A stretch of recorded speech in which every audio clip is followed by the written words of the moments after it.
सुरसा देवताओं ने भेजा था हनुमंत लाल जी का परीक्षण करने के लिए, क्योंकि देवताओं के हृदय में थोड़ा विश्वास की कमी होती है हमेशा। और देवता माने स्वार्थी व्यक्ति, जिसको अपना स्वार्थी हमेशा दिखाई देता है, वो सामने वाले को भी उसी नज़र से देखता है, विश्वास जल्दी करता नहीं। उन्होंने कहा जा तो रहे हनुमान जी, लेकिन पता तो लगाओ कितना कर पाएंगे नहीं कर पाएंगे। अच्छा सच बताओ, देवताओं को हनुमान जी जानकी जी की चिंता थी, अपनी चिंता थी? उनको चिंता तो अपनी थी। अगर हनुमान जी ही नहीं कर पाए तो आगे कौन करेगा, और तो कोई जा ही नहीं सकता। तो हमारा क्या होगा, प्रश्न वहीं आ जाता था, हमारा क्या होगा। अब महाराज हनुमान जी गए, सुरसा आ गई सामने, बोले आज मेरे को बहुत भूख लगी है, भगवान ने अच्छा भोजन दिया है, आज मैं तुमको खा करके अपनी तृप्ति का अनुभव करूंगी। हनुमंत लाल जी ने कहा माँ मैं प्रभु के काम से जा रहा हूँ, प्रभु का संदेश जानकी जी को सुना दूं, जानकी जी का संदेश राम जी को सुना दूं, उसके बाद मैं तुरंत आ जाऊंगा, अपने आप तुम मेरे को खा लेना, क्योंकि मेरे जीवन का और कोई उद्देश्य है ही नहीं। राम जी के काम के लिए जीना है, राम जी के काम के लिए मरना है, एक ही जीवन का उद्देश्य, मैं अपने आप आ जाऊंगा।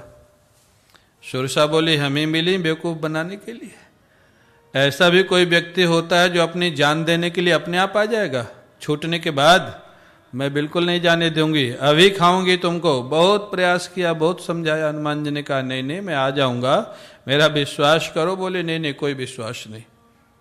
हनुमान जी ने अब देखा कोई उपाय नहीं, तो ठीक है खा लो, फिर विलंब क्यों कर रहे हो, जब खाना ही है तो खा लो ना। ग्रससी न मोहि का क्यों नहीं खाती हो, फिर खा लो। अब जैसे सुरसा ने 1 योजन का मुख बनाया, 1 योजन मतलब 4 कोश, 4 कोश मतलब 12 किलोमीटर, 12 किलोमीटर का मुख आप कल्पना कर सकते हैं।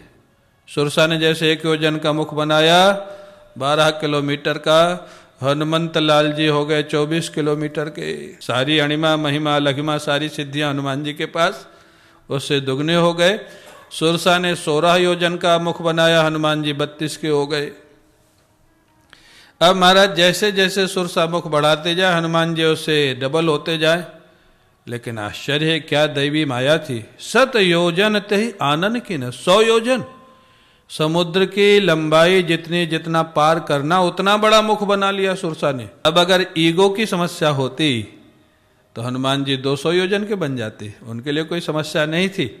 हनुमान जी को अपनी ईगो नहीं दिखाना था, अपना पावर नहीं दिखाना था, हनुमान जी का लक्ष्य था राम काज। हनुमान जी तुरंत 200 योजन के नहीं बने, तुरंत छोटा सा रूप बना लिया, और छोटा सा रूप बना करके सुरसा के मुख के अंदर, जहाँ 100 योजन का मुख है, वो एक तरह से बहुत विशाल गुफा हो गई।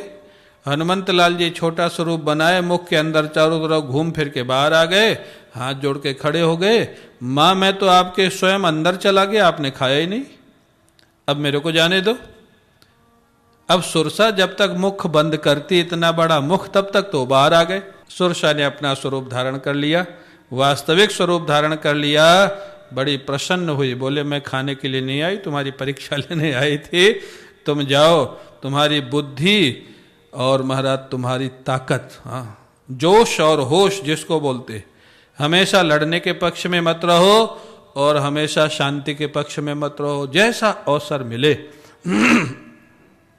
अब महाराज राम काज सब करी हो, तुम बल बुद्धि निधान। हाँ ताकत भी है और महाराज बुद्धि भी है, दोनों है।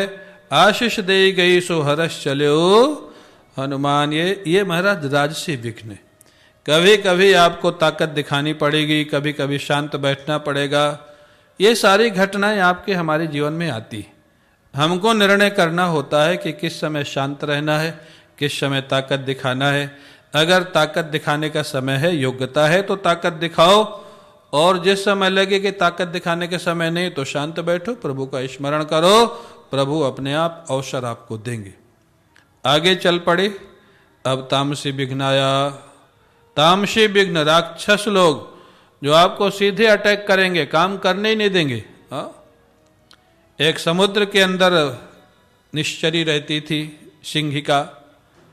वो महाराज उसकी ताकत ऐसी थी कि गोभी उसके ऊपर से जाता था, समुद्र के ऊपर से उसके छाया को पकड़ लेती थी, और वो जा नहीं सकता था, उसको पकड़ के गिरा के खा जाती थी। और ये सब सिक्योरिटी किसकी थी? रावण की। क्या रावण का उस समय त्रेता युग में क्या उसने सुरक्षा व्यवस्था की थी?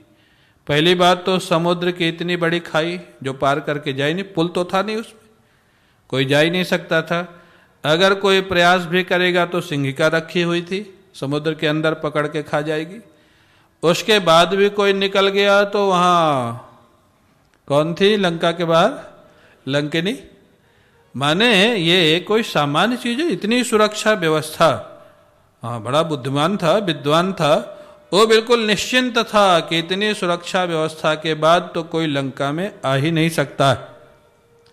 लेकिन बस यहां पर फेल हो गया, उसको ये पता नहीं रहा राम जी जिसके साथ हो वो कहीं भी जा सकता है। ये रावण नहीं स्वीकार किया, इसलिए वो हारा, इसलिए मारा गया। इसलिए हमारे आपके साथ अगर ठाकुर जी हैं तो सामने वाला कितना भी शक्तिशाली हो, सारी शक्ति उसकी व्यर्थ हो जाएगी। अगर हमारे साथ ठाकुर जी हैं, हमारे साथ ठाकुर जी है तो सही, अगर हैं ऐसा नहीं है, लेकिन हम उनको स्वीकार करें तब ना, उनके साथ चलने को तैयार हो तब ना, उनका अनुभव करें तब ना। अनुभव कराते हो, थोड़ा आप करना चाहें, थोड़ा आप देखें, थोड़ी साधना करें, 2 घंटा 2.5 घंटा रोज देवें और थोड़ा अनुभव करें, अंतर की यात्रा करें, फिर आप देखें आपके अंदर वो हैं, विराजमान है, आदेश भी देते हैं, निर्देश भी देते हैं, ताकत भी देते हैं, सहयोग भी करते हैं। आज भी करते हैं, आज भी साधकों को अनुभव होता है। अब महाराज हनुमान जी महाराज चले जा रहे हैं ऊपर से, सिंहिका उसने पकड़ ली छाया हनुमान जी की। क्या ताकत थी उसके पास, हनुमान जी की छाया पकड़ ली, हनुमान जी चल नहीं पा रहे। आप कल्पना करें उसकी ताकत की, हनुमान जी के पास इतनी ताकत और वो चल नहीं पा रही सिंहिका के कारण। आश्चर्य होता है हनुमान जी को। हनुमान जी ने देखा कौन है, देखा नीचे एक राक्षसी हो पकड़े हुए। हनुमान जी नीचे गए और एक बस हनुमान जी का तो एक ही काम था, एक मुक्का मारा और उसका काम पूरा हो गया। अब यहां अगर हनुमान जी कहते कि हम तो भाई हिंसा नहीं करेंगे तो लंका पहुंचते, जानकी जी मिलती, राम जी का काम होता। हनुमान जी ने मारा एक मुक्का, उसका काम पूरा कर दिया। अब महाराज पहुंच गए लंका के किनारे। अब वहां देखा क्या सुंदर प्राकृतिक सौंदर्य था। सुंदर फल लगे हुए हैं, फूल लगे हुए हैं, भ्रमर गुंजार कर रहे हैं। क्या सुंदर लंका, सोने की लंका, क्या वैभव था रावण का। हमारे पूज्य गुरुदेव स्वामी अखंडानंद जी महाराज कहते हैं ये जय विजय तो बैकुंठ से निकाले हुए लोग थे ना, जो रावण कुंभकर्ण बने।